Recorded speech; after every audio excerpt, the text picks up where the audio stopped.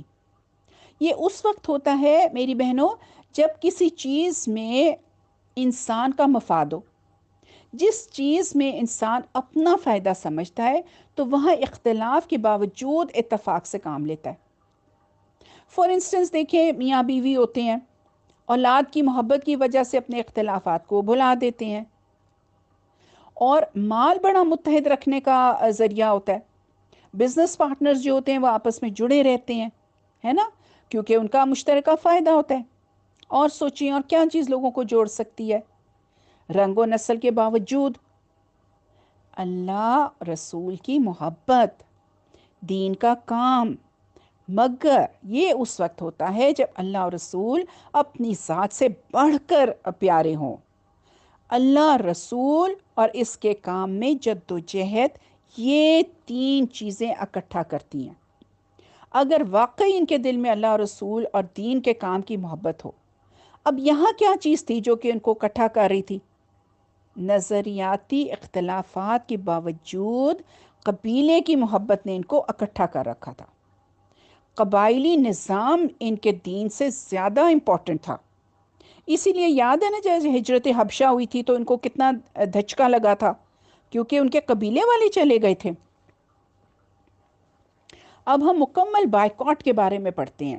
مشرکین کی حیرت اور بڑھ گئی کیونکہ ان کی ساری تدبیریں بیکار ثابت ہوئیں اور وہ سمجھ گئے کہ بنو ہاشم اور بنو المطلب خواہ کچھ بھی ہو نبی صلی اللہ علیہ وسلم کی حفاظت کا مصمم عزم کیے ہوئے ہیں۔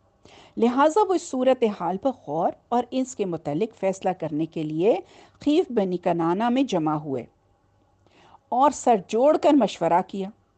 بالآخر ایک ظالمانہ حل سمجھ میں آیا اور اسی میں آپس میں عہد و پیمان کر لیا۔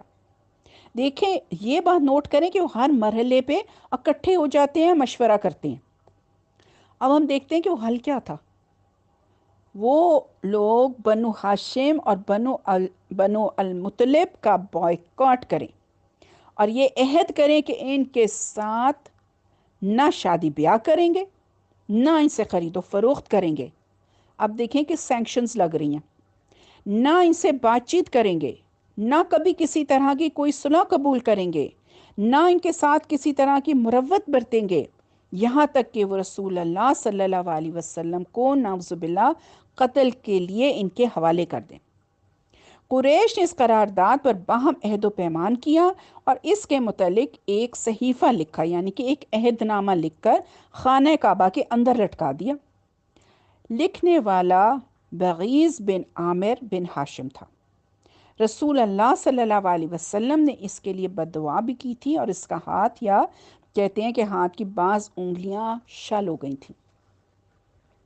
اس کے بعد ابو لہب کو چھوڑ کر سارے بنو ہاشم اور بنو المطلب خواہ مسلمان ہو یا کافر شیب ابو طالب میں جمع ہو گئے، وہاں پہ سمٹ آئے۔ ان کا دانا پانی بند کر دیا گیا اور تاجروں کو ان کے ساتھ لین دین سے منع کر دیا گیا۔ چنانچہ یہ لوگ سخت مشقت میں پڑ گئے، یہاں تک کہ درختوں کے پتے اور چمڑے کھائے، فاقوں پہ فاقے کیے، حتیٰ کہ عورتوں اور بچوں کے بھوک سے بلکنے کی آوازیں باہر تک سنی جاتی تھیں۔ ان کے پاس کوئی چیز پہنچ نہیں سکتی تھی، اگر پہنچتی بھی تو چھپ چھپا کر۔ چنانچہ حکیم بن حزام اپنی پھپھی حضرت خدیجہ رضی اللہ تعالیٰ عنہا کے لیے کبھی کبھی گیہوں بھجوا دیتا تھا۔ یہ لوگ گھاٹی سے صرف حرام مہینوں یعنی حرمت کے مہینوں ہی میں باہر نکلتے اور باہر سے آئے ہوئے قافلوں سے کچھ خرید و فروخت کرتے، لیکن اہل مکہ ان کے سامان کی قیمت اس قدر بڑھا کر لگا دیتے کہ یہ لوگ خرید نہ سکیں۔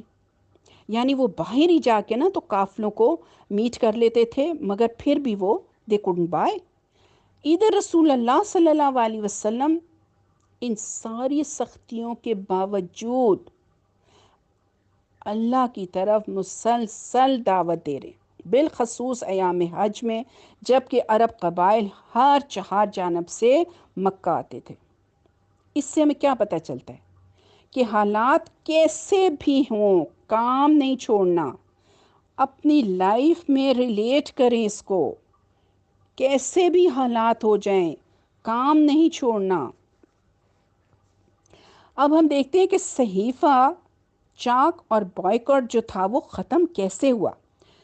3 سال ہو گئے، 3 years، یہ سب کچھ 3 سال ہوا۔ ریئلائز کریں، ابھی ہم کرونا میں میرے خیال میں 3 months ہوئے ہیں اور ہم لوگ تڑپ گئے ہیں اور کوئی ایسی پرابلمز ہم لوگوں کو نہیں ہیں۔ کوئی 3 برس بعد اس ظلم کے خاتمے کا وقت آیا، چنانچہ اللہ تعالیٰ نے ایک طرف تو 5 اشراف قریش کے دلوں میں یہ بات ڈالی کہ وہ صحیفہ چاک کر کے بائیکاٹ ختم کر دیں، اور دوسری طرف دیمک بھیج کر اس صحیفے سے قطع رحمی اور ظلم و ستم کی ساری باتیں چٹ کرا دیں اور صرف اللہ سبحانہ و تعالیٰ کا نام اور ذکر باقی رہ گیا۔ 5 اشراف قریش میں سے پہلا ہشام بن عمر تھا، جو بنو لوئی سے تعلق رکھتا تھا۔ یہ شخص زہیر بن ابو امیہ مخزومی کے پاس آیا، جو نبی صلی اللہ علیہ وسلم کی پھپھی عاتقہ کا بیٹا تھا۔ پھر معتم بن عدی کے پاس گیا، پھر ابو البختاری کے پاس گیا، پھر زمع بن اسود کے پاس گیا، اور ان میں سے ہر ایک کو رشتہ و قرابت یاد دلائی، ظلم ہوتا دیکھنے پر ملامت کی اور صحیفہ چاک کرنے پر ابھارا۔ لہٰذا یہ سب ہجون کے ناکے پر جمع ہوئے اور صحیفہ چاک کرنے کے لیے ایک متفقہ پروگرام طے کیا۔ چنانچہ صبح کا جب قریش کی محفلیں مسجد حرام میں جم گئیں تو ظہیر ایک خوبصورت جوڑا تن زیب کیے ہوئے اس سے آیا۔ اس سے پہلے بیت اللہ کا طواف کیا، پھر لوگوں سے مخاطب ہو کر بولا، مکے والو، کیا ہم کھانا کھائیں، کپڑے پہنیں اور بنو ہاشم تباہ و برباد ہوں؟ نہ وہ بیچ سکیں نہ خرید سکیں۔ واللہ میں بیٹھ نہیں سکتا یہاں تک کہ ظالمانہ قرابت شکن صحیفے کو چاک کر دیا جائے۔ ابو جہل نے کہا، تم غلط کہتے ہو، واللہ اسے چاک نہیں کیا جا سکتا۔ زما نے کہا، واللہ تم زیادہ غلط کہتے ہو، یہ جب لکھا گیا تھا تب بھی ہم اس کے لکھنے پہ راضی نہ تھے۔ ابو البختاری نے کہا، زما ٹھیک کہتا ہے، اس میں جو کچھ لکھا گیا ہے اس سے ہم راضی نہیں ہیں، نہ اسے ماننے کو تیار ہیں۔ اب موتم بن عدی کی باری آئی۔ اس نے کہا، تم دونوں ٹھیک کہتے ہو اور جو اس کے خلاف کہتا ہے غلط ہے۔ ہم اس صحیفے اور اس میں جو لکھا گیا ہے اس سے اللہ کے حضور برات کا اظہار کرتے ہیں۔ پھر ہشام بن عمر نے کہا، اس نے بھی اس کی ہاں میں ہاں ملائی۔ یہ ماجرا دیکھ کر ابو جہل نے کہا، یہ بات رات کو طے کی گئی ہے اور اس کا مشورہ کہیں اور کیا گیا ہے، یعنی کہ تم لوگ مل گئے ہو ان سے۔ اس دوران ابو طالب بھی مسجد کے ایک گوشے میں موجود تھے۔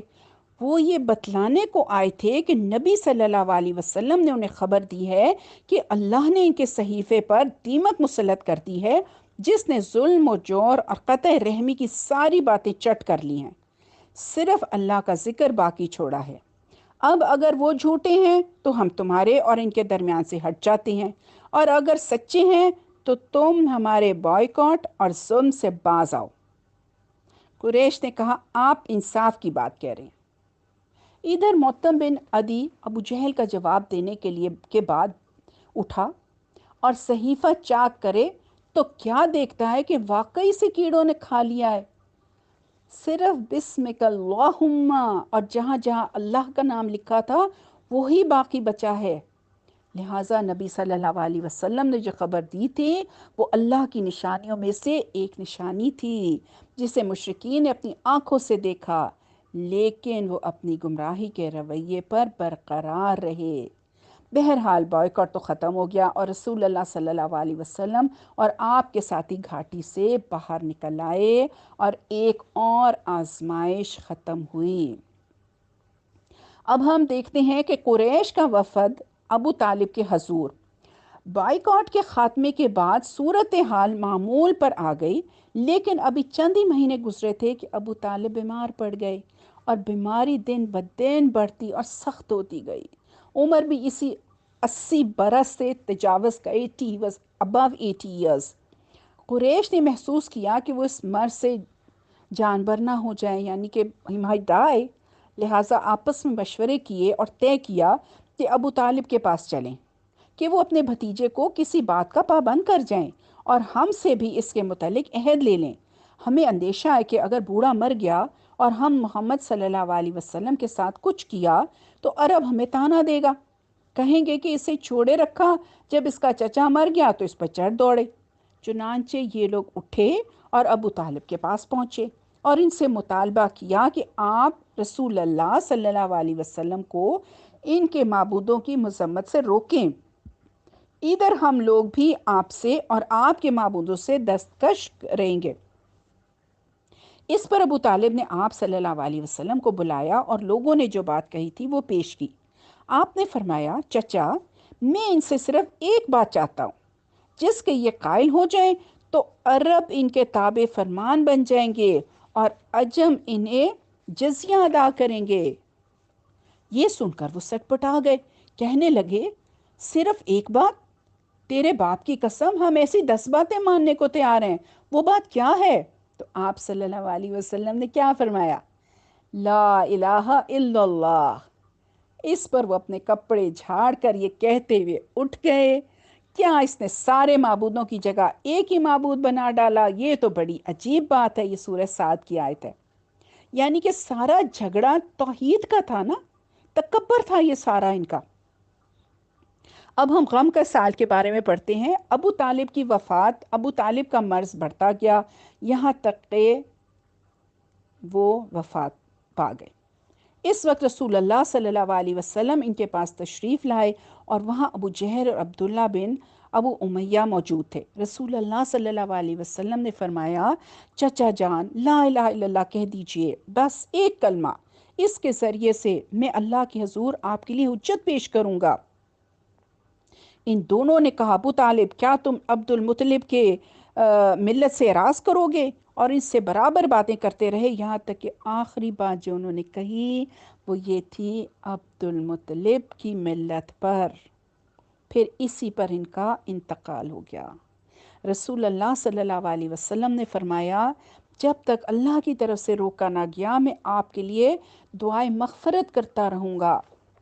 اس پر یہ آیت نازل ہوئی سورہ توبہ کی، نبی اور اہل ایمان کے لیے درست نہیں کہ وہ مشرکین کے لیے دعائے مغفرت کریں، اگرچہ وہ قرابت دار ہی کیوں نہ ہوں، جبکہ ان پر واضح ہو چکا ہے کہ وہ جہنمی ہیں۔ اور یہ آیت بھی نازل ہوئی سورہ القصص کی، ایسا نہیں کہ آپ جسے پسند کریں اسے ہدایت دے دیں۔ ان کی وفات رجب یا رمضان سن 10 نبوت میں شیب ابی طالب سے نکلنے کے 6 یا 8 ماہ بعد ہوئی۔ وہ رسول اللہ صلی اللہ علیہ وسلم کے محافظ، بازو اور ایسا قلعہ تھے جہاں مکہ کے بڑوں اور بیوقوفوں پر حملے سے بچاؤ کے لیے اسلامی دعوت نے پناہ لے رکھی تھی، مگر وہ خود باپ دادا کی ملت پر قائم رہے، اس لیے پورے طور پر کامیاب نہ ہو سکے۔ حضرت عباس رضی اللہ تعالیٰ عنہ نے نبی صلی اللہ علیہ وسلم سے دریافت کیا کہ آپ اپنے چچا کے کیا کام آ سکے، جبکہ وہ آپ کی حفاظت کرتے تھے اور آپ کے لیے دوسروں پر بگڑتے تھے۔ آپ نے فرمایا، وہ جہنم کی ایک اتھلی سطح جگہ میں ہیں، اور اگر میں نہ ہوتا تو وہ جہنم کے سب سے گہرے کھڈ میں ہوتے۔ سیدہ خدیجہ رضی اللہ تعالیٰ عنہا رحمت الہی کے جوار میں، ابو طالب کی وفات پر نبی صلی اللہ علیہ وسلم کا غم ابھی زائل نہ ہوا تھا کہ ام المومنین حضرت خدیجہ بھی وفات پا گئیں۔ ان کی وفات ابو طالب کی وفات کے 2 مہینے یا صرف 3 دن بعد رمضان سن 10 نبوت میں ہوئی، یعنی کہ ڈیفرنٹ روایات ملتی ہیں اس کے بارے میں۔ وہ اسلامی کاز کے لیے رسول اللہ صلی اللہ علیہ وسلم کی ہیلپر تھی۔ انہوں نے تبلیغ رسالت میں آپ کو قوت پہنچائی، جان و مال سے آپ کی غم گساری کی اور اذیت و غم میں برابر کی شریک رہیں۔ آپ صلی اللہ علیہ وسلم کا ارشاد ہے، جس وقت لوگوں نے میرے ساتھ کفر کیا وہ مجھ پر ایمان لائیں، جس وقت لوگوں نے مجھے جھٹلایا انہوں نے میری تصدیق کی، جس وقت لوگوں نے مجھے محروم کیا انہوں نے مجھے مال میں شریک کیا، اور اللہ نے مجھے ان سے اولاد دی اور دوسری بیویوں سے کوئی اولاد نہ دی۔ ان کے فضائل میں آتا ہے کہ حضرت جبریل علیہ السلام نبی صلی اللہ علیہ وسلم کے پاس تشریف لائے اور فرمایا، یا رسول اللہ یہ خدیجہ آ رہی ہیں، ان کے پاس ایک برتن ہے جس میں سالن یا کھانا پانی ہے، جب وہ آپ کے پاس آ جائیں تو آپ انہیں ان کے رب کی طرف سے سلام کہیں اور جنت میں موتی کے 1 محل کی خوشخبری دیں جس میں نہ شور و شغب ہوگا اور نہ درماندگی اور تکان، یعنی تھکاوٹ بھی نہ ہوگی۔ سبحان اللہ۔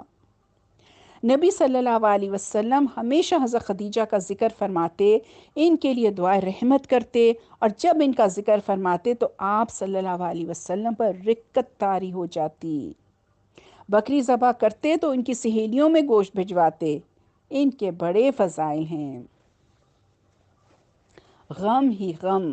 ابو طالب اور حضرت خدیجہ کی وفات کے بعد نبی صلی اللہ علیہ وسلم پر مصائب کا تانتا بند کیا۔ ایک طرف مشرکین کی جسارت بڑھ گئی اور وہ کھل کر اذیت پہنچانے لگے، اور دوسری طرف نبی صلی اللہ علیہ وسلم ہر واقعے سے شدت کے ساتھ متاثر ہونے لگے، چاہے وہ پچھلے واقعات سے چھوٹا یا معمولی ہی کیوں نہ ہو، یہاں تک کہ قریش کے ایک ظالم نے آپ کے سر پر مٹی ڈال دی جسے آپ کی ایک صاحبزادی دھوتے ہوئے روتی جاتی تھی، تو آپ نے ان سے کہا، بیٹی نہ رو، اللہ تمہارے باپ کی حفاظت کرے گا۔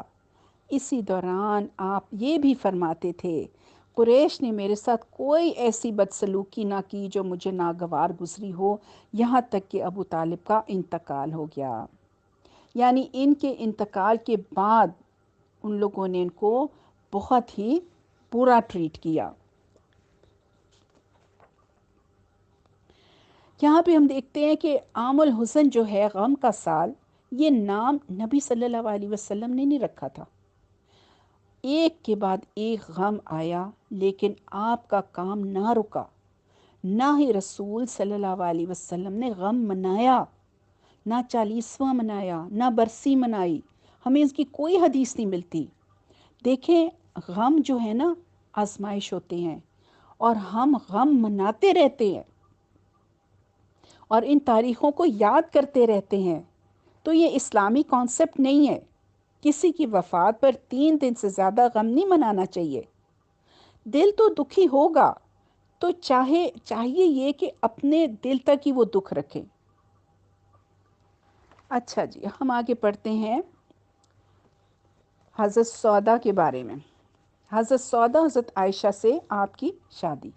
حضرت خدیجہ کی وفات کے تقریباً 1 ماہ بعد شوال سن 10 نبوت میں نبی صلی اللہ علیہ وسلم نے حضرت سودا بنت زمعہ سے شادی کی۔ وہ پہلے اپنے چچیرے بھائی حضرت سکران بن عمر کے عقد میں تھیں۔ یہ دونوں سابقین اولین میں سے تھے۔ حبشہ کو ہجرت کی تھی، پھر مکہ پلٹ آئے تھے۔ مکہ ہی میں سکران بن عمر کا انتقال ہو گیا تھا۔ جب حضرت سودا کی عدت پوری ہو گئی تو نبی صلی اللہ علیہ وسلم نے شادی کر لی۔ چند سال بعد حضرت سودا نے اپنی باری حضرت عائشہ رضی اللہ تعالی عنہا کو ہبہ کر دی تھی۔ یہ ہم بعد میں پڑھیں گے۔ دیکھیں کتنی پریکٹیکل بات ہے نا۔ ابھی بچے چھوٹے تھے تو آپ صلی اللہ علیہ وسلم نے 1 مہینے کے بعد ہی شادی کر لی حضرت سودا سے۔ اس کے 1 سال بعد شوال سن 11 نبوت میں آپ صلی اللہ علیہ وسلم نے حضرت عائشہ سے شادی کی۔ یہ شادی بھی مکہ ہی میں ہوئی۔ اس وقت حضرت عائشہ کی عمر 6 سال تھی، یعنی 6 سال میں ان کا نکاح ہوا تھا، اور 3 سال بعد مدینہ پہنچ کر شوال سن 1 ہجری میں انہیں رخصت کیا گیا۔ اس وقت ان کی عمر 9 سال کی تھی۔ یہ نبی صلی اللہ علیہ وسلم کی سب سے محبوب بیوی اور امت کی سب سے فقیہ خاتون تھیں۔ ان کے بھی بڑے فضائل و مناقب ہیں۔ اب ہم دیکھتے ہیں رسول اللہ صلی اللہ علیہ وسلم طائف میں۔ ان حالات میں نبی صلی اللہ علیہ وسلم نے طائف کا قصد فرمایا۔ طائف کا جو ہے نا، بہت اچھا موسمری کی طرح کا موسم ہوتا ہے کہ ممکن ہے وہاں کے لوگ آپ کی دعوت قبول کر لیں یا آپ کو پناہ دیں اور آپ کی مدد کریں۔ چنانچہ آپ صلی اللہ علیہ وسلم طائف کے لیے پیدل چل پڑے۔ آپ کے ساتھ آپ کے آزاد کردہ غلام حضرت زید بن حارثہ تھے۔ راستے میں جس کسی قبیلے سے گزر ہوتا اسے اسلام کی دعوت دیتے۔ یوں طائف پہنچے اور قبیلہ ثقیف کے 3 سرداروں کا جو آپس میں بھائی تھے قصد فرمایا، انہیں اسلام کی دعوت دی۔ دیکھیں، لوگ اپنے بادشاہوں کے دین پہ ہوتے ہیں، اس لیے وہ سب سے پہلے بادشاہ کے پاس گئے، یعنی کہ ان کے سرداروں کے پاس گئے اور تبلیغ اسلام پر اپنی مدد چاہی، مگر انہوں نے منظور نہ کیا، بلکہ بہت برا جواب دیا۔ آپ نے انہیں چھوڑ کر دوسروں کا قصد کیا اور انہیں بھی اسلام لانے اور اپنی مدد کرنے کی دعوت دی۔ اس مقصد کے لیے ایک ایک سردار کے پاس تشریف لے گئے اور ہر ایک سے گفتگو کی اور اس کام میں 10 دن گزار دیے، لیکن کسی نے آپ کی بات نہ مانی، بلکہ کہا کہ ہمارے شہر سے نکل جاؤ، اور اپنے بچوں اور آباشوں اور غلاموں کو شے دی۔ اور چنانچہ یہ لوگوں نے جب واپسی کا قصد فرمایا تو آپ دونوں جانب لائن لگا کر کھڑے ہو گئے اور گالیاں دیں اور بدزبانیاں کرنی شروع کر دیں۔ پھر پتھر برسائے جس سے آپ کی ایڑیاں اور پاؤں زخمی ہو گئے، جوتے خون سے تر ہو گئے۔ حضرت زید بن حارثہ جو آپ کو بچا رہے تھے، ان کے سر پر بھی کئی زخم آئے، اور صفاقی کا یہ سلسلہ یہاں تک جاری رہا کہ آپ کو عتبہ اور شیبہ فرزندان ربیعہ کے ایک باغ میں پناہ لینی پڑی۔ یہ باغ طائف سے 3 میل کے فاصلے پر واقع تھا۔ جب آپ اس باغ میں داخل ہوئے تو بھیڑ واپس چلی گئی۔ 3 میل، 3 مائلز ایسے ہوتا رہا۔ Can you imagine? نبی صلی اللہ علیہ وسلم باغ کے اندر ایک دیوار سے ٹیک لگا کر انگور کی ایک بیل کے سائے میں بیٹھ گئے۔ جو کچھ پیش آیا تھا اس سے دل فگار تھے، یعنی دکھی دل تھا ان کا۔ چنانچہ آپ نے ایک رقت انگیز دعا فرمائی جو دعائے مستضعفین کے نام سے مشہور ہے، اور وہ یہ ہے: بار الہی، میں تجھ ہی سے اپنی کمزوری اور بے بسی اور لوگوں کے نزدیک اپنی بے قدری کا شکوہ کرتا ہوں۔ یا ارحم الراحمین، تو کمزوروں کا رب ہے، تو ہی میرا بھی رب ہے۔ تو مجھے کس کے حوالے کر رہا ہے؟ کیا کسی بیگانے کے جو میرے ساتھ تندی سے پیش آتا ہے، یعنی سختی سے پیش آئے، یا کسی دشمن کے جس کو تو نے میرے معاملے کا مالک بنا دیا ہے؟ اگر مجھ پہ تیرا غضب نہیں تو کوئی پرواہ نہیں، لیکن تیری عافیت میرے لیے زیادہ کشادہ ہے۔ میں تیرے چہرے کے اس نور کی پناہ چاہتا ہوں جس سے تاریکیاں روشن ہو گئیں اور جس پر دنیا اور آخرت کے معاملات درست ہوئے، کہ تو مجھ پر اپنا غضب نازل کرے یا تیرا عتاب مجھ پر وارد ہو۔ تیری رضا مطلوب ہے یہاں تک کہ تو خوش ہو جائے، اور تیرے بغیر کوئی زور اور طاقت نہیں۔ یعنی کہ دیکھیں، اللہ کے دامن میں پناہ مانگ رہے ہیں۔ اس دعا کو لکھ لیں پلیز، سامنے لگا لیں، اور جب کوئی مشکل ہو تو اس کو پڑھ لیا کریں۔ ادھر ربیہ کے بیٹوں نے آپ کو اس حالت میں دیکھا تو ان دونوں کو ترس آ گیا، اور اپنے ایک عیسائی غلام اداس کے ہاتھ آپ کو انگور کا خوشہ بھیج دیا۔ نبی صلی اللہ علیہ وسلم نے بسم اللہ کہہ کر لینے کے لیے ہاتھ بڑھایا اور کھایا۔ اس پر اداس نے کہا، اس علاقے کے لوگ تو یہ کلمہ نہیں بولتے۔ نبی صلی اللہ علیہ وسلم نے فرمایا، تم کس علاقے سے ہو، تمہارا دین کیا ہے؟ اداس نے کہا، نصرانی ہوں، یعنی کہ کرسچن ہوں، اور نینوا کا باشندہ ہوں۔ آپ نے فرمایا، مرد صالح یونس بن متا کے بستی سے؟ اس نے کہا، آپ کو کیا معلوم یونس بن متا کون ہے؟ آپ نے فرمایا، وہ میرے بھائی ہیں، وہ بھی نبی تھے اور میں بھی نبی ہوں۔ اور قرآن مجید سے یونس بن متا کا واقعہ تلاوت فرمایا۔ کہا جاتا ہے کہ اسے سن کر اداس مسلمان ہو گئے۔ اس کے بعد رسول اللہ صلی اللہ علیہ وسلم باغ سے نکلے اور مکہ کی راہ پر آگے بڑھے۔ آپ غم و علم سے دل فگار تھے۔ قرن منازل پہنچے تو ایک بادل نے سایہ کیا جس سے حضرت جبریل علیہ السلام آئے، اور ان کے ساتھ پہاڑوں کا فرشتہ تھا۔ آپ صلی اللہ علیہ وسلم نے سر اٹھایا تو حضرت جبریل نے فرمایا، عرض کیا کہ اللہ نے آپ کے پاس پہاڑوں کا فرشتہ بھیجا ہے، آپ اسے جو چاہیں حکم دیں۔ اس کے بعد پہاڑوں کے فرشتے نے سلام کیا اور کہا، اے محمد، بات یہی ہے، اب آپ جو چاہیں، اگر آپ چاہیں تو میں انہیں دو پہاڑوں کے درمیان پیس دوں۔ یہاں دو پہاڑوں کے لیے جو ورڈ یوز ہوا ہے، اخشبین کا لفظ استعمال ہوا ہے، جو مکہ کے دو پہاڑ ابو قبیس اور اس کے سامنے والے پہاڑ کے لیے بولا جاتا تھا۔ آپ صلی اللہ علیہ وسلم نے فرمایا، امید ہے کہ اللہ عز و جل ان کی پشت سے ایسی نسل پیدا کرے جو صرف ایک اللہ کی عبادت کرے اور اس کے ساتھ کسی کو شریک نہ ٹھہرائے۔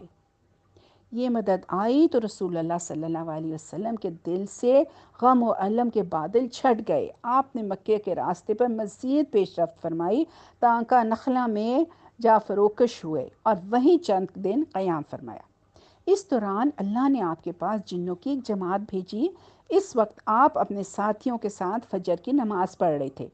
اس جماعت نے قرآن سنا، اور جب قرآن کی تلاوت ختم ہوئی تو یہ اپنی قوم کے پاس عذاب الہی سے ڈرانے والی بن کر واپس گئی، کیونکہ وہ ایمان لا چکے تھے۔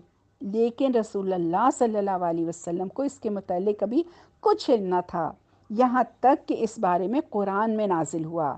چند آیتیں سورہ الاحقاف کی اور چند آیتیں سورہ جن کی۔ چند روز بعد رسول اللہ صلی اللہ علیہ وسلم نخلا سے نکل کر مکہ روانہ ہوئے۔